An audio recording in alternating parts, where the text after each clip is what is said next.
नमस्कार मंडळी, स्टार प्रवाहावरील लग्नानंतर होईलच प्रेम या मालिकेच्या पुढील येणाऱ्या भागामध्ये आपल्याला असं बघायला मिळणार आहे की आता पार्थ आणि काव्याचं पुन्हा एकदा थाटामाटात लग्न करायचा निर्णय हा देशमुख आणि मोहिते फॅमिलीने घेतलेला असतो। तर आता ह्या दोघांच्या पण लग्नाचे शुभमुहूर्ताची तारीख काढण्यासाठी विक्रम काकांनी गुरुजींना बोलवलेलं असतं।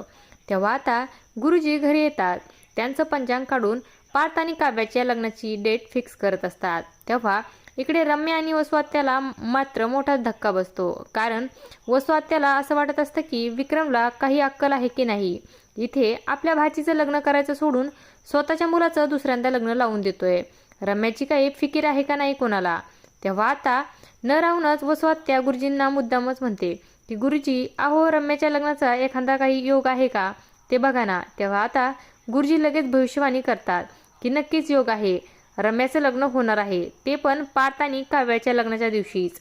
तेव्हा हे ऐकून काव्याला मोठा धक्काच बसतो, कारण आता रम्या पुन्हा एकदा पार्थला माझ्यापासून दूर करणार की काय असं हे काव्याला वाटत असतं। आणि त्यानंतर काव्या खूपच घाबरते।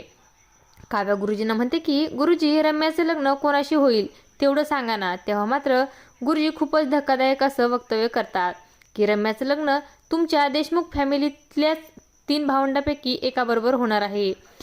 त्यानंतर सगळेच जण आश्चर्यचकित होऊन गुरुजींकडे बघू लागतात। अशाच मालिकांच्या नवनवीन अपडेट्स पाहण्यासाठी आपल्या चॅनलला सबस्क्राईब करा आणि व्हिडिओ आवडला असेल तर लाईक आणि शेअर करायला विसरू नका। धन्यवाद।